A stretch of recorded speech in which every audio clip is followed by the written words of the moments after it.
Okay. Uh, Before we left kasi for Switzerland, there were many requests for interviews, which we weren't able to accommodate simply because we were so busy preparing for Switzerland. So I thought we'd have one uh, once we got back. So here we are. So there's a lot to talk about. So I think you can open the floor. Okay. Well, good afternoon, Mr. President, and welcome to our friends in broadcast media to this very special sit down with the President with our broadcast media. So today, the President will be entertaining two questions from each of you, and let's get started. We have Ms. Karen Davila of ABS-CBN News. Good afternoon, Mr. President. I'm Karen, and thank you so much for doing this.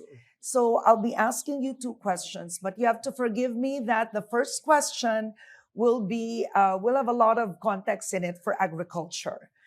Losses are driving farmers to desperation. Yeah. Some farmers already taking their own lives. In Davos, you said you would only step down as Agri Secretary if you've ticked off items in your bucket list. My question is, what is in that list? And what will you specifically do to implement for farmers to feel a change in their lives today, in the short and medium term? As a matter of fact, I'm glad you brought that up because we always have been talking about production, non-importation, etc. And we have to always remind ourselves that what we are really talking about is the livelihood of the farmers as well. Not only the supply of food, but of the pricing of food, but also the livelihood of farmers and the future of farmers. I mean, I think it's a much quoted statistic that in the Philippines, the average farmer is 57, 58 years old, and the young people are not that interested to enter into farming. So there are all of these multifaceted problems that we face in terms of agriculture. So again, in the short term, the increasing prices of food products is alarming, and that's why we now have to, whatever we do, we must import. I think my sentiments about importation are clear, but it is an emergency situation that has been brought about by neglect of the agricultural sector for many, many years. And therefore, our production is well below our demand. Therefore, we must import. So, because of the chaos that we saw within question when it came to sugar, when it came to the onions, we did not know how much of the commodity was actually in the country. We're starting to get a handle on it now, and so we are going to put in terms of sugar. I mentioned specifically before that we will from now on maintain a 2-month buffer stock. That is to mitigate the speculation. Alam mo, normal yan sa negosyante. Pag alam nila magkaka-shortage, they will keep it hanggang tumaas yung presyo. Maybe you can call that hoarding, but it's a business practice. And that's what we hope to avoid. In terms of onions naman, ganun pa rin ang sitwasyon. We are not producing as much as we consume, and therefore we still have to import. But the schedule of importation, both of sugar and onion, all of the other commodities, the schedule is very, very important. It's not just a question of one lump importation at the beginning of the year. It has to come in at the proper time. So you're not competing with local farmers. So that's a very simple first step. Pag maayos na yan, that is one box that I've been able to tick. Now but we come back to the problem of production. So that, again, we still have to put into place. Once I know that the value chain has already been put together, never mind that it is functioning yet, but we already know what needs to be done in each part of that value chain. And we have the means and we have a plan. Then we will have a secretary who will then take my place and will implement that plan. Basta alam natin yung nakakaintindi doon sa ating ginagawa. So those are the essential elements that I'm talking about. There's some reorganization that needs to be done in the Department of Agriculture for the simple reason that we are doing different things from what we were doing before. And so you have to restructure the bureaucracy in like fashion. I wanted to ask, you said you have a bucket list that needs to be ticked off. Would you share some? I mean, Well, that's it. That's it. That's basically it. I Yeah. mean, you know, within that subject matter, hindi lang yan. I mean, if you go into detail, there are still very many things that we need to do. In terms of production, we have to help the farmers. We have to enter. We are trying to adopt new techniques for the for farming that we will be able to use new technology, new varieties, start with the R&D, all that of you know, and especially in the area of agriculture, the overarching issue is climate change. We're having a very tough time scheduling these things because the weather keeps changing. And that one of the reason I've also made contact with several other countries and my counterparts in several countries is that we are trying to develop what we refer to as non-traditional suppliers. And because of the price of fertilizer, the lack of export of wheat, rice, of course, is another thing that we import. Corn, we were going to have to import. But with the shocks that have hit the global economy and with the supply chain problems that we see everywhere, then that is something that we have to work around. And the way to do it is to have many sources of supply so that whatever happens, we have somewhere to go. Hopefully down the road, in a few years, we no longer have to worry about non-traditional supply because we will be able to produce enough for ourselves. Mr. President, about the Maharlika Wealth Fund, Congressman Joey Salceda talked about a re-engineered fund. And I wanted to ask you, he said he described it as the securitization of 44 billion pesos, and it will be listed in the stock market. You have lawmakers, opposition lawmakers, who say that under the law, 50% of the income of GOCCs have to be remitted to the National Treasury, and you use it for the budget.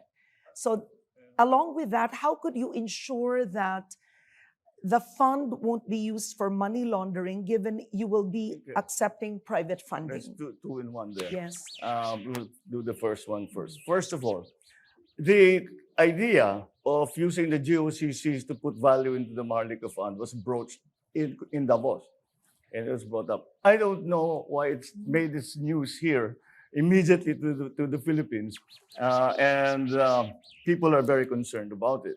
I watched your interview with Congressman Edsel Legman Thank you. this morning, Yeah. and I have heard the comments that Congressman Joey Salceda has made, and his concerns that he had aired. I agree with them. You cannot use funds of the GOCC. Pera ng gobyerno, what will the government spend? It was a proposal. It's not something that we have adopted. The GOCCs, there are several problems because I remember we had a little meeting, lasted about 15 minutes, and that was proposed.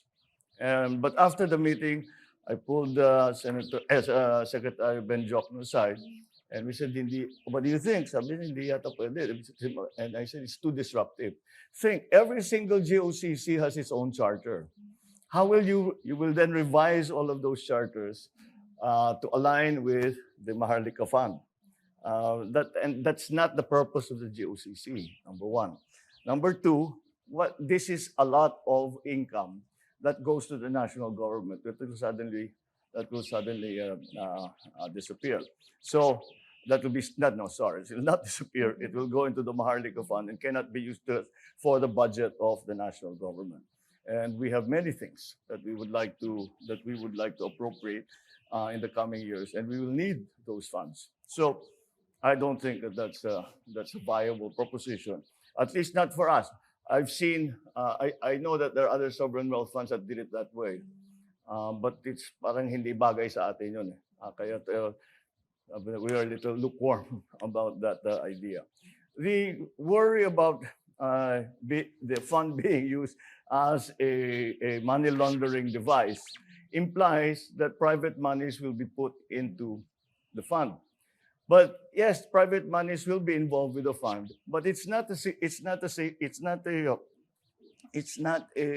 savings account that you just put it there and it stays there.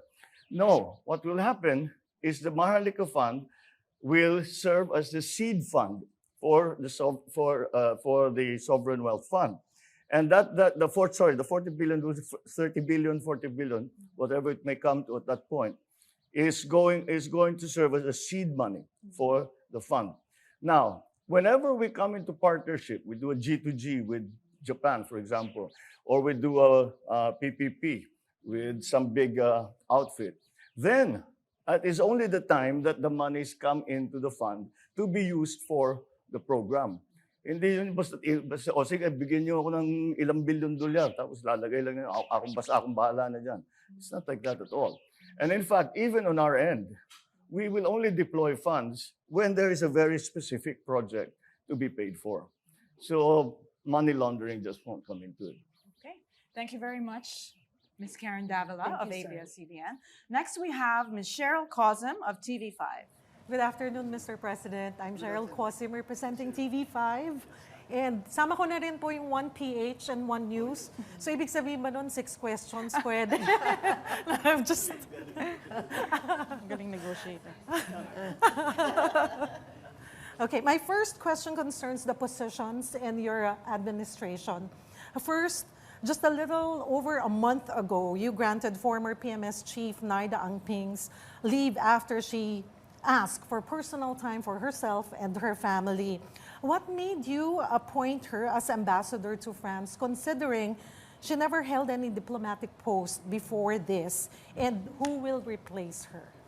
Well, I need to use this?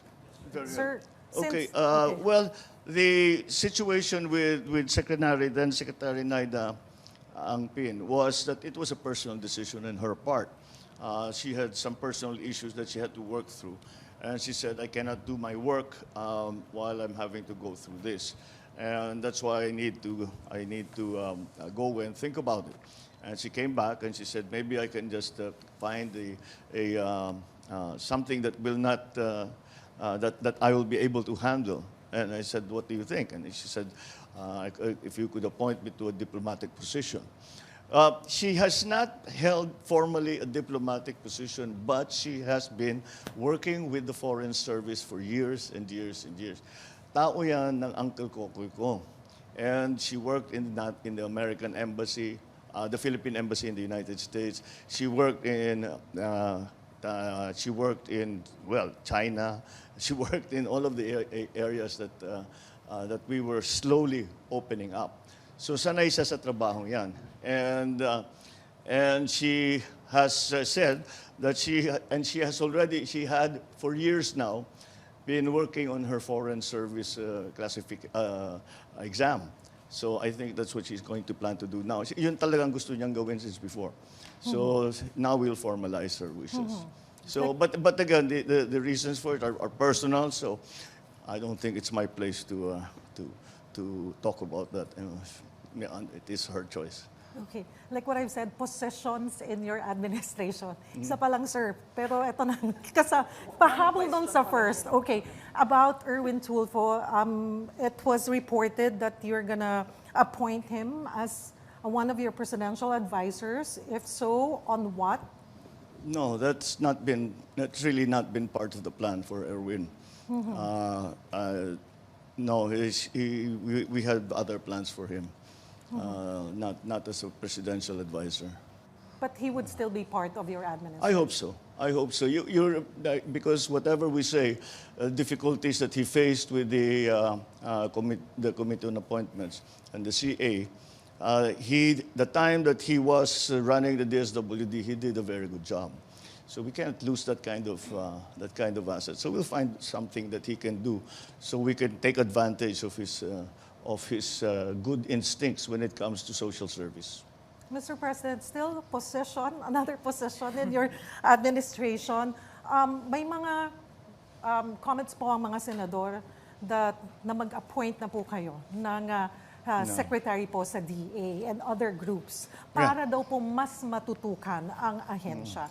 Your comment on that? For me, there really are things that I can do that if there was a secretary and he or she did it, hindi magagawa pero matagal, madaming diskusyon, and you'll have to come up. Well, the president, they cannot say no to. And pag hindi nila ginawa yung utos ko, pwede kong sitahin. Yung secretary, pwede, alam mo na, you know, it can still be may pakiusap pa. And so that's what I bring to the position. Is that when I make a decision, I say, this is what we need to do, this is the plan, every one of you follow this plan. You do this, you do that, magtatasking tayo. Kailangan masunod yun. And if not, then I have, I can chastise them, I can move them aside, push them into other positions, etc., etc., etc. But generally speaking, if the president asks you to do something, they'll do it. If somebody else will do it, they may do it. They probably do it, but they may not. So we want to take that wiggle room out of that system. And this is my second question, Mr. President. Just a few weeks after your visit to China, Chinese Coast Guard drove away Filipino fishing boats in Ayungin Shoal. What message does this give you? And what happened to President Xi Jinping's promise for a compromise? Well, we haven't come to that compromise yet. And if the timing of what we refer to as shadowing, is what they do is they shadow our fishing boats. And so that incident happened right after I had returned from China. So we have immediately used with that thing, that mechanism that I talked about. Sinabi, we can even immediately contact the Chinese government, and hopefully, though our counterparts on the other side can bring to President Xi's attention this problem, and we have done that. But that does not preclude us from continuing to make protests and continuing to send note verbals concerning this. But you know, this is a long process because it is something new.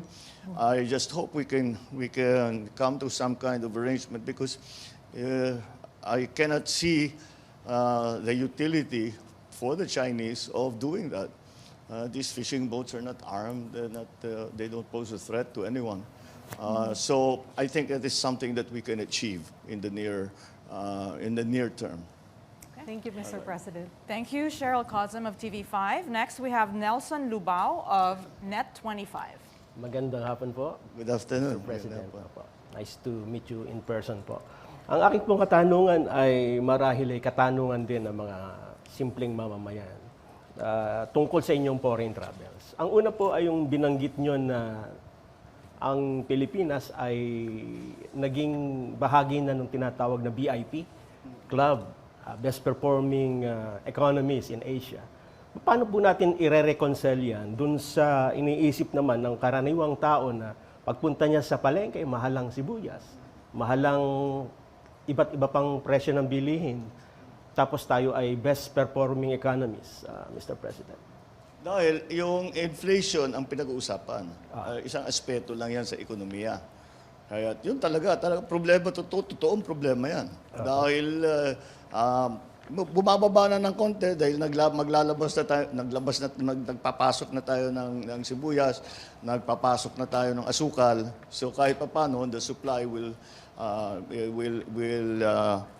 feed the demand at bababa ang presyo. Kaya yun ang para sa akin ay the reason na tinitignan ang Pilipinas na magandang performance dahil sa ibang bagay. Okay. Kasi maghanap ka ng bansa na 7.1% ang growth rate, na bumaba ng 4.2% ang unemployment rate, na mas mababa ngayon kaysa sa bago ng pandemya. Ibig sabihin, nakapag-create tayo ng halos 2 million jobs mula noong 2020 hanggang ngayon. At pati yung peso, medyo tumibay na.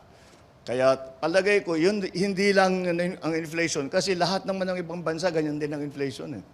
Kaya kung titignan ninyo, ay sasabihin, ito yung mga ibang bagay na kaya't matibay. Kaya nabuo, gumawa, kasi wala namang VIP noon eh. Nangyari lang yan dahil nagpe-present tayo doon sa Davos at marami tayong pinakita, marami tayong paliwanag, marami tayong diskusyon sa kanila. Sabi na kasama na kayo doon sa grupong yun, Vietnam, Indonesia, and Philippines. So sa Asia, yun ang tatlo na uunahin nilang tignan as investment destinations. Pero ito pong performance natin sa ekonomiya ay siguro in the following months or days, mararamdaman din ng karaniwang mamamayan. Oh, siyempre, hindi naman kasi basta magpasok ako ng ilang tonelada ng sibuyas, bukas bababa na yung presyo. It has to go, dadaan pa sa sistema yan. It takes a little while. Pero hindi naman ganun katagal. This year talaga, yan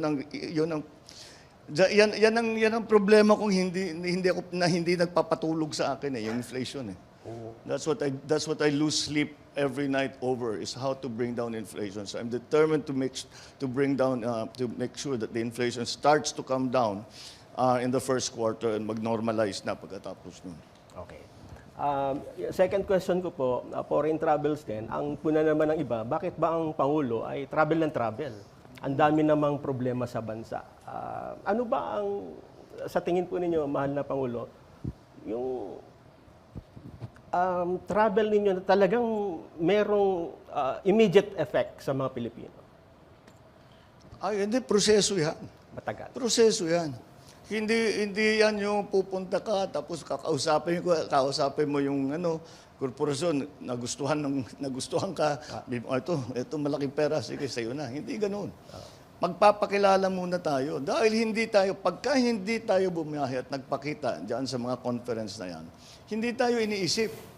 Wala sa isip nila ang Pilipinas. Siniisip lang nila, dito tayo sa Vietnam, diyan tayo sa Indonesia, o doon tayo sa China, doon tayo kung saan-saan. Hindi Pilipinas ang iniisip.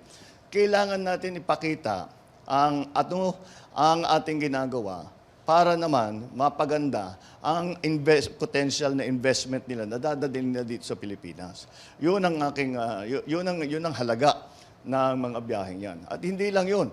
At meron din dahil halimbawa sa Davos ay ang subject matter laging pinag-uusapan ay how do we cooperate in a fragmented world, dahil nagkaka-fragmentation na raw ang buong mundo dahil sa mga pangyayari sa pandemya, sa Ukraine, lahat 'ito.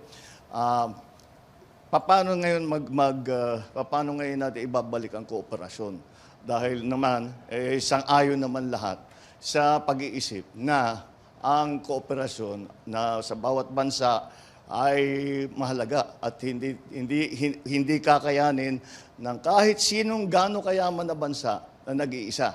Kailangan may mga partner yan, kailangan may kaalyado yan. Kaya yun naman ay pagpunta natin sa mga ganyang conference, ay masasabi natin, the Philippines can play this part in fostering or in encouraging that cooperation. May lugar tayo. We are participating in the issues and the discussion and in our efforts in the community of nations. Kasi kailangan kasama tayo dyan. Pangatlo, I'm the new kid on the block. Nobody knows who I am. Kailangan ko magpakilala. Kasi pag sabi, bago ito. Sino ba to? May alam ba ito? Tama ba yung mga ginagawa? O ano bang klaseng tao yan? Yun ang mga, it's important also na magkaroon ng personal. Halimbawa, personal sa mga leader. Na kaya ko ngayon, hindi ko kaya gawin yun. Dati, ngayon kaya kong buhatin ng telepono, tumawag dyan sa lahat, tatanggapin naman ang tawag ko. At meron na kami mapapag-usapan. And that's very, very important. Kasi yun na nga, like in President Xi's case, siguro, never pa tayo nagkaroon ng contact at that level. Ngayon, dito nga sa mga ASEAN, sa mga APEC, nakilala ko na silang lahat. Kahit papano, meron ka ng koneksyon doon sa mga taong yan. So that's important. That's very important, lalo na. Ito nga, yung kagaya ng sinasabi sa Davos, in this fragmented world. Salamat po. Thank you. Thank you so much, Nelson Lubao of Net25. On this side of the room, sir, we have June Soriao of UNTV. Good afternoon, Mr. President. Good afternoon. Nice to meet you po. In relation po doon sa tanong ni Kuya Nelson, sinabi niyo po sa noong Sabado sa Davos nga po na the Philippines is leading the economic recovery and performance not only in the Asia Pacific but in the whole world. Umani po ito ng maraming reaksyon o iba't ibang reaksyon. Di ba? Saan po nakuha po yung datos para patunayan po yung pahayag na yan? Yung nabanggit ko, napakasimple. Pagka binabati tayo, anong lagi may sinasabi sa akin pagka na may nakakausap ako? Pag yung IMF, kasi kinocongratulate tayo, congratulations on your 7.1 growth rate. Si Widodo, ganun din. Congratulations on your 7.1 growth rate. It's the growth rate.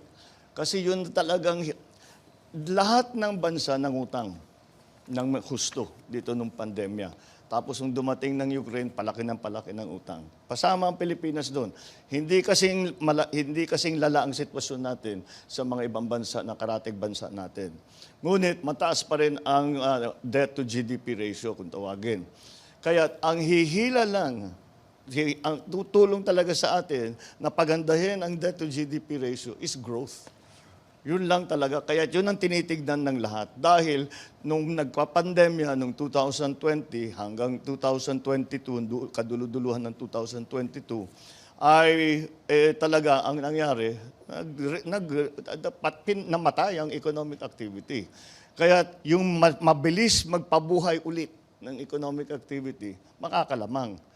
Tayo, mabilis ang growth rate natin. Kaya nakikita, sinasabi na ito talaga, kaya nga nagkaroon nga ng VIP, nasama tayo doon. Kung hindi ako napunta sa Davos, VI lang yan. Ngayon, VIP na. Second question, in relation pa rin po doon sa tanong ni Kuya Nelson, kakambal na po ng pangangako ng investment ng iba't ibang sa pagpunta ng mga dati ng presidente, nakarang presidente ng bansa, yung pangako nga po ng investment. Ano po? Yung iba po, pangako lang. Yung iba talagang hindi talaga natupad po. Katulad na lamang po ng investment na ipinako ng China noong nakarang administrasyon. Sa inyo po, paano niyo po masasabi na matagumpay yung mga ipinangako sa inyo ng iba't ibang mga leader ng bansa pagpatungkol po sa investment? Nasa sa atin yun. Nasa sa atin yun. Kaya yung mga biyahe, nabanggit mo na rin, yung mga biyahe, medyo babawasan na namin for the rest of the year. Ang dahilan ay kailangan namin balikan lahat itong mga nasimulan sa ASEAN, sa APEC, sa China, pati yung pagpunta sa EU, sa Brussels, tapos itong biyahe dito sa Davos. Ay kailangan namin i-detalye yung aming pinag-usapan. Sino ba dito, tungkol dito, sino bang kinausap natin? Ano bang naging usapan natin? Dito sa lahat ng project na sinasabi, ano ba i-prioritize natin diyan? Kailangan na namin gawin yun. Hindi pa namin nagagawa dahil busy kami nga ng biyahe. Pero at least meron kaming naiuwi. Ngayon, kailangan na natin i-consolidate, kailangan na natin i-follow up, kukulitin na natin yung mga kausap natin, yung pinag-usapan natin, ituloy na natin ang usapan. Nasa sa atin talaga yon. Kung pababayaan natin yan, marami na tayong nakita. Nagpumirma ng katakot-takot ng MOU, wala naman nangyari. Kaya yung MOU para sa akin, maganda yan, okay yan, pero simula pa lang yan. Hindi pa yan project. Simula pa lang yan. Simula pa ng usapan para magkaroon ng project. Kaya marami pang gagawin. Kaya yung sinasabi ko kanina, proseso ito. Hindi ito yung basta't biglang mangyayari.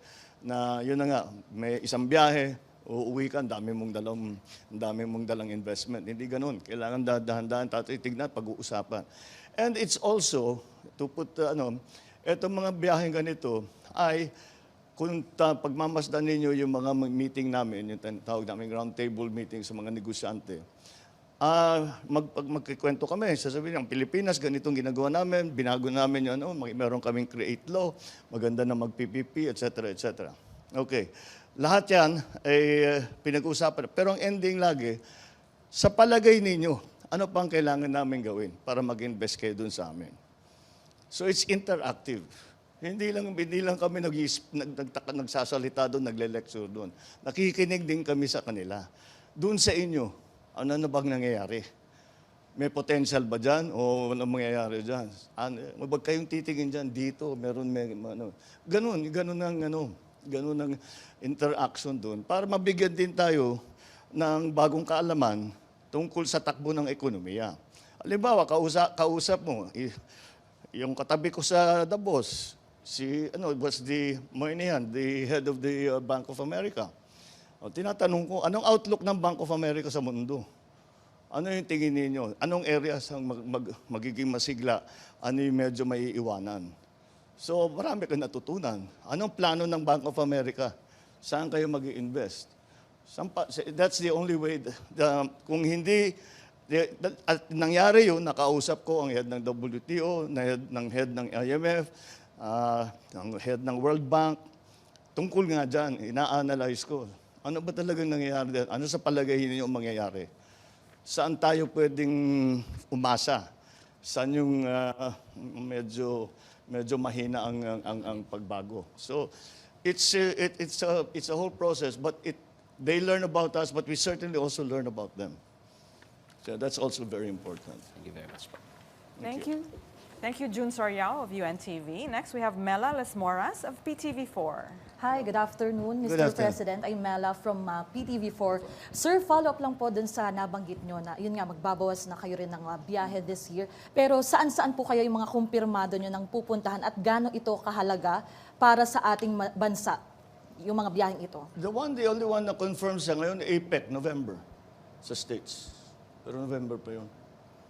Hindi, kasi ang dapat naman talaga ang Philippine President, kailangan pumunta sa lahat ng APEC. Importante talaga at maraming talagang napapag-usapan. Kahit yung, kuminsan 5 minutes lang, mag-uusap kayo. Pero mula doon, meron na, bigay na kayo ng number. Pwede mo nang tawagan, pwede mo na i-follow up. At kung minsan, ang nangyayari dyan, kaya kumpleto ang delegasyon namin. Dahil pinasabi ko, kung ano pang mangyari, kailan handa tayo. Nandyan yung sekretary na dapat magtrabaho. Nandyan yung staff niya para gawin na yung papeles. Hindi na mag-aantay na pag-uwi ng Pilipinas. Nandyan na lahat. Kailangan kompleto. Kasi itong mga biyaheng ito, 2 araw yan eh. 2 araw, mahaba na yung 3 araw. Ang dami mong gagawin doon sa 3 araw na yun. Kaya kailangan kompleto na kompleto ka. And that's why that we have tried to be very ready for that. The APEC, again, is one of those that I really have to, a Philippine president should really attend because it is the relationship, essentially, between ASEAN, the Philippines, and the rest of the world. And those are very, very important relationships. So, sa ngayon, yun pa lang na confirm. November, APEC. Opo. Sa San Francisco ata. Opo, and sir, kasi for my second question, about naman sa Maharlika Investment Fund ulit, ngayon kasi nagbalik sesyon na ang Kongreso. Ano po yung mensahe nyo sa Senado? Kasi nasa kanila na ngayon yung bola patungkol dito sa MIF at kailan nyo po ba target itong maisabatas mismo? Ang message ko sa Senado, suriin ninyo na mabuti para maganda yung batas natin. Suriin ninyo na mabuti. Siyempre, mas maganda na matapos sa lalong madaling panahon. Pero, hindi naman dapat imadali. Dahil napaka-importante lahat ng mga bawat salita na ilalagay mo doon sa batas na yun, may kabuluhan yun. Hindi mo basta't pwedeng, tama na yan, okay na. Kailangan talagang pag-aralan na mabuti. Malaki naman ang tiwala ko sa mga senador. Alam naman nila yung kanilang trabaho. Pag-aaralan talaga nila na mabuti yan. And that's the process. Tama yun. Tama yun. But in terms of when scheduled, nag-release ng statement si Senate President na baka by Holy Week matapos na. Maganda yun. That would be good. But ako sa akin, mas importante na maging tama kaysa maging mabilis. So kailangan gawin nating tama. Kahit na lahat naman masyadong matagal eh. Pero basta makuha, we have to get it right. We cannot make that getting it wrong would be a very bad mistake. Okay. Okay. Maraming salamat po, sir. Thank you. Okay, thank you so much, Mela.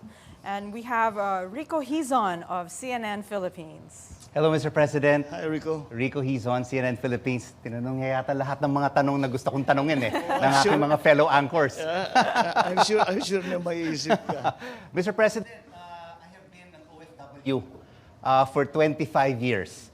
Hong Kong, London, and Singapore.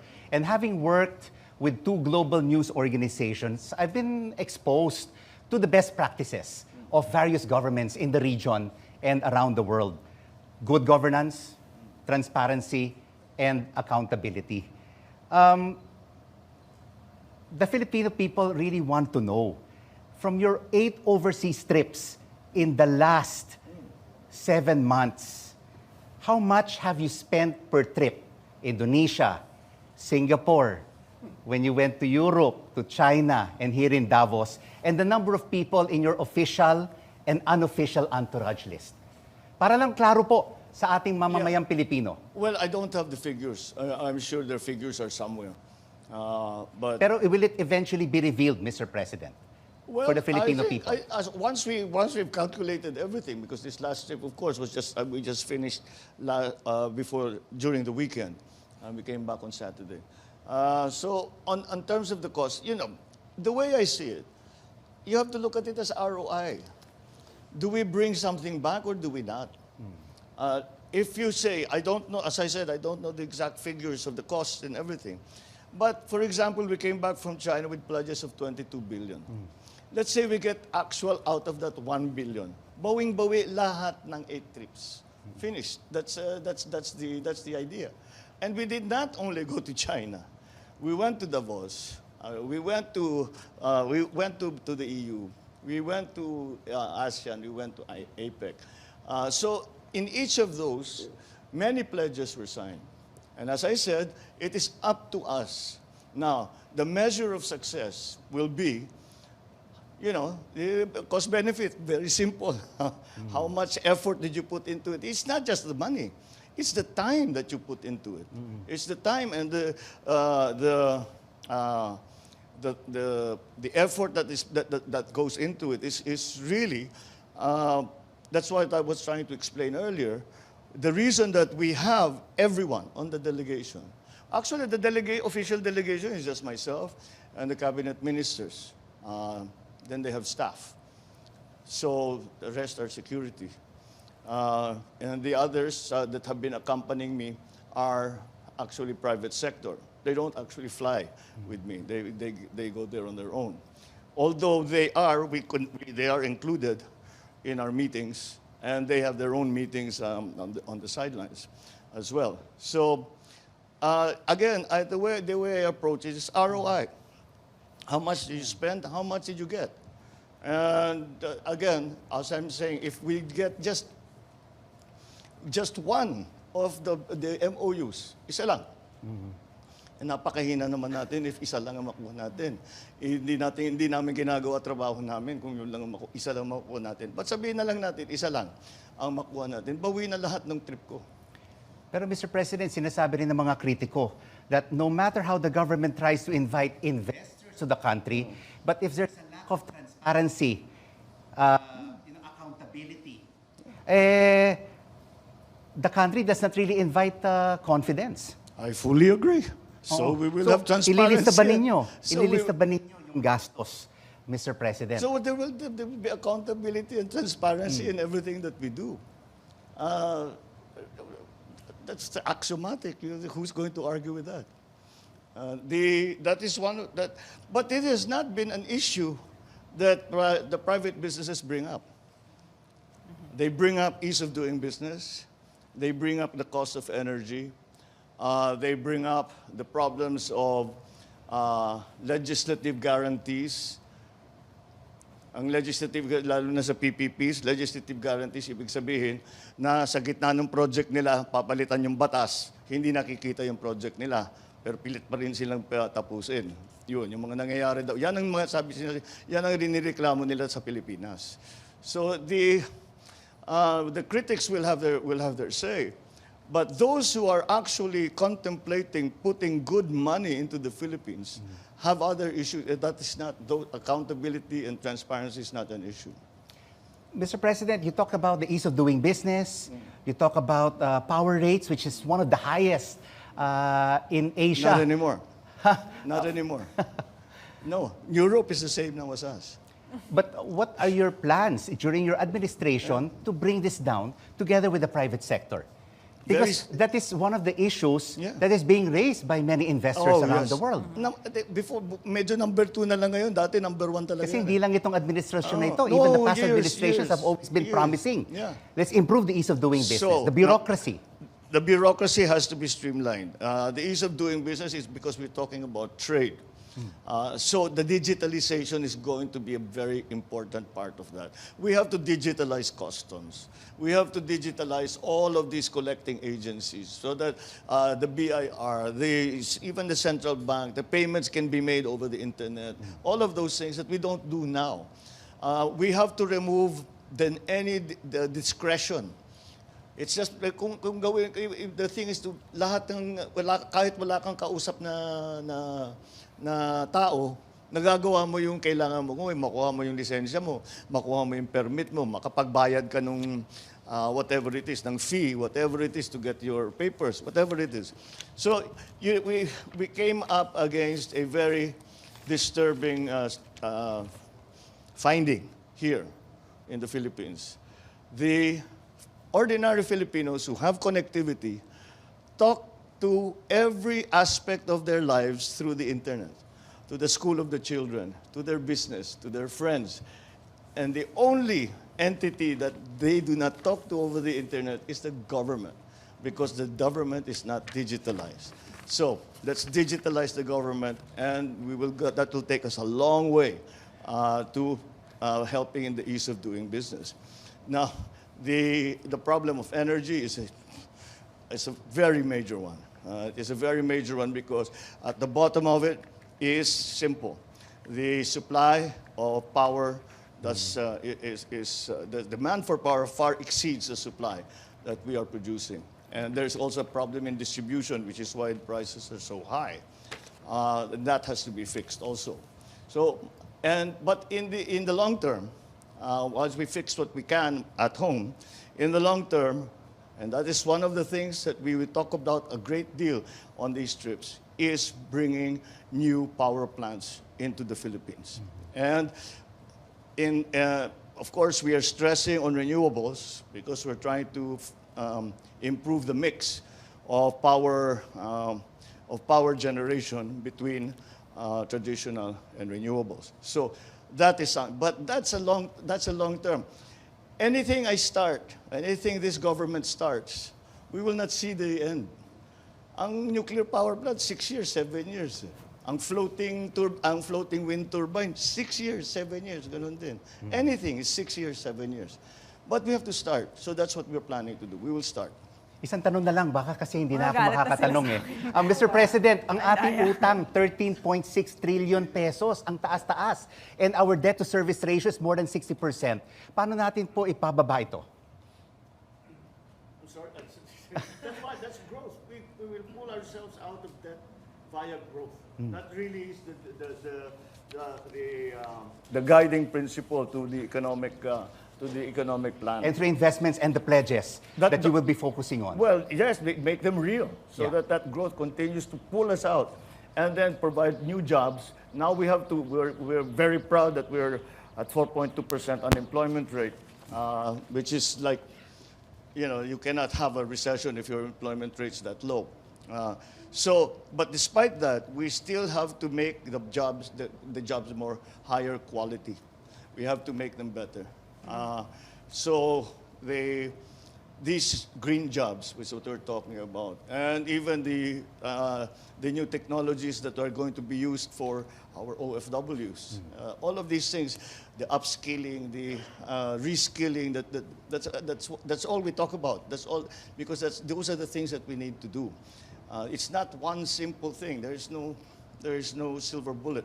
We have to do very many things to make it right. Because what we are in fact doing is restructuring the entire Philippine economy to adjust to the new world global economy. Thank you, Mr. President. Thanks, Rico. Thank you, Rico, for the many questions. Let's move.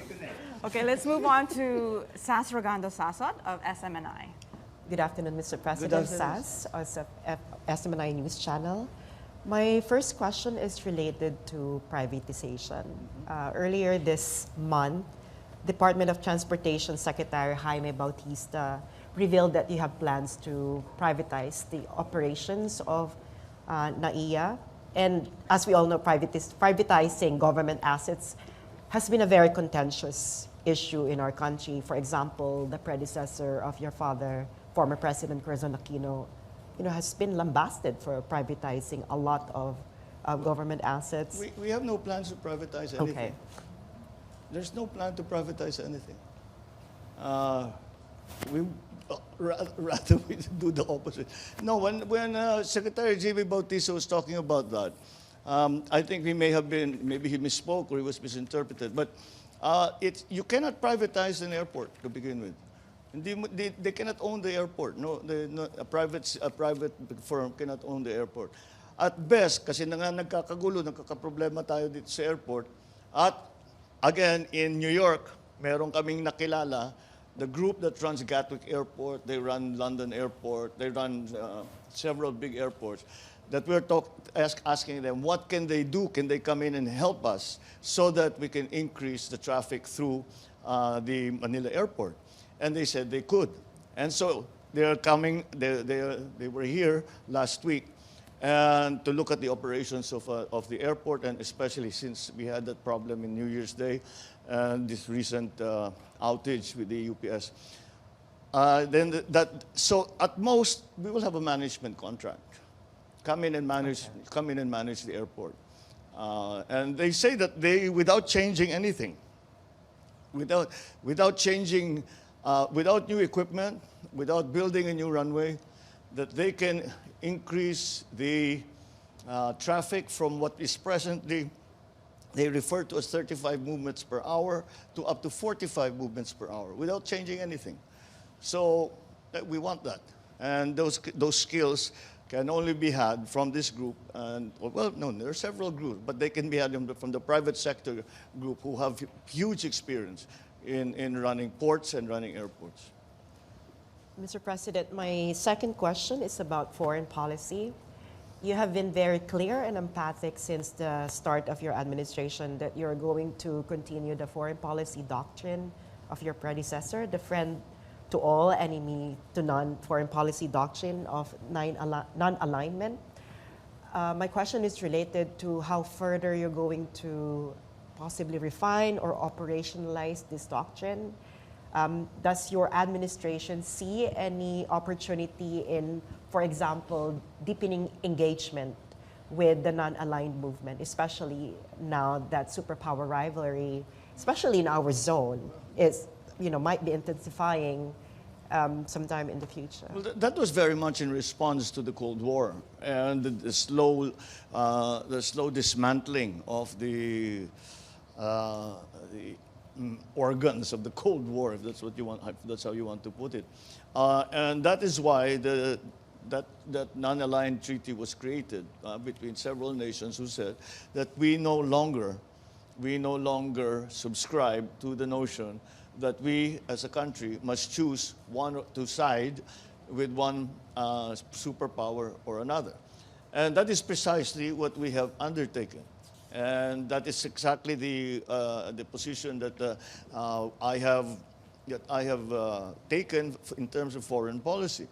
Although this came up again in our discussions in the conference, is the question that was asked was very, very actually thought-provoking. Will geopolitics finally kill globalization? Because geopolitics is pulling people apart and all these aggruppations are being pulled apart. And the general conclusion is that countries realize that alliances are important, in fact, they're more than important, they're necessary. Nonetheless, these alliances do not mean that we are, again, within the sphere of influence of any great power. As a matter of fact, in ASEAN, we all came to the agreement that at the very least, in ASEAN, in the Asia-Pacific region, the future of the region must be decided by those in the region, not by some outside power. And so I think the idea, I do not know of I do not know of any formal meetings or conferences of the non-aligned nations. They used to have them. They don't have them very much anymore. I don't know about that, but we are very much in the spirit of that treaty. We are very much part of it in the sense that we continue to walk that very fine line between two great superpowers who are surrounding us both physically and geopolitically. Thank you, Mr. President. Thank you, sir. Okay, thank you so much, Sas Raganda Sansot of SMNI. And last but not least, we have Ivan Mayrina of GMA7. Mr. President, good afternoon. I'm Ivan Mayrina. I represent GMA Integrated News. Before I proceed to my two questions, I'd like to ask a follow-up question from Cheryl's question earlier about the latest incident in Ayungin Shoal. Mr. President, how do you intend to resolve the seeming disconnect between what gets agreed upon at your level, at the top level, and what gets implemented out at sea? I know you said there is no compromise yet, but in the meantime, our fishermen are being prevented from engaging in their livelihood. Well, I think the actions that are needed are really from the Chinese side, and that is because we do not send Coast Guard boats into what we consider their waters or international waters. They stay within Philippine waters.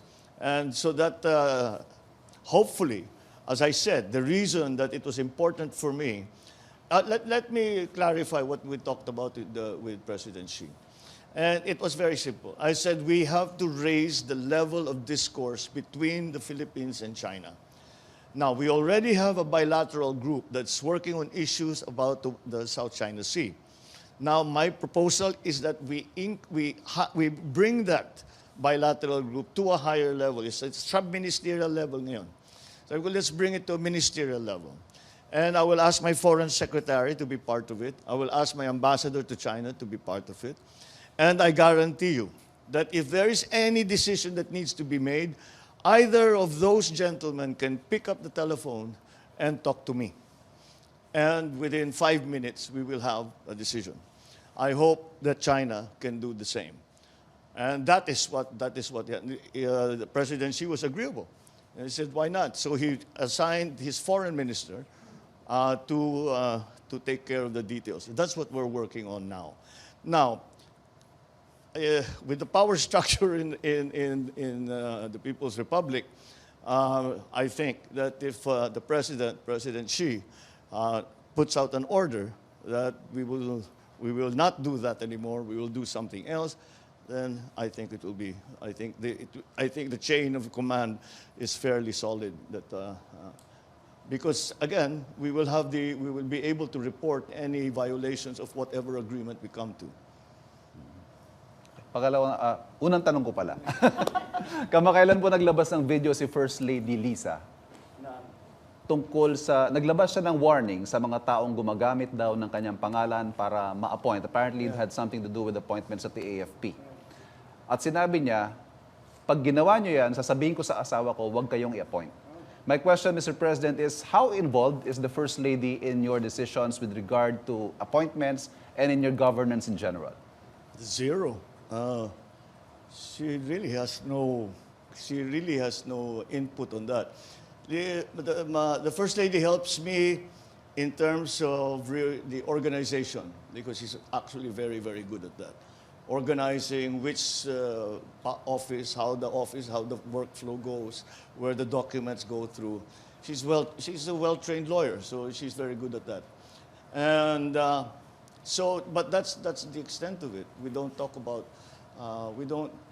policy together. I mean, she'll comment. She'll generally say that, that looks good, that doesn't look good, I don't know why you're doing that, that's fine, what a great idea. But that's it. Do you consult her in difficult decisions? Not political, not political decision, legal. Oh yeah, legal. I will ask her. I will ask whenever there's a legal question. I'm not a lawyer, so I need an expert opinion. She's right next to me most of the time, so I can turn to her.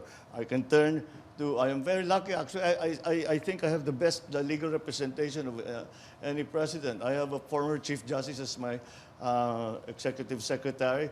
I have JPE, who is working as a legal advisor to the president. And between all of these experts and legal luminaries, that's the only time that the discussion may include Lisa. But she doesn't come to the office and sit with us at all. If I have something to ask her, it's usually definitions. Define to me what is the legal definition of this? What is the legal definition of that? When they talk about this, what do they mean? What's the legal concept behind that? That's the kind of question, because she's a teacher. So that's the kind of question I ask her. Last question, sir. Madalas nyo rin pong isama si Congressman Sandro sa inyong mga biyahe at sa inyong mga engagements. The question is the congressman being groomed as the next Marcos president? Sandro? No. He's not being... We're not grooming him for anything. He's grooming himself. He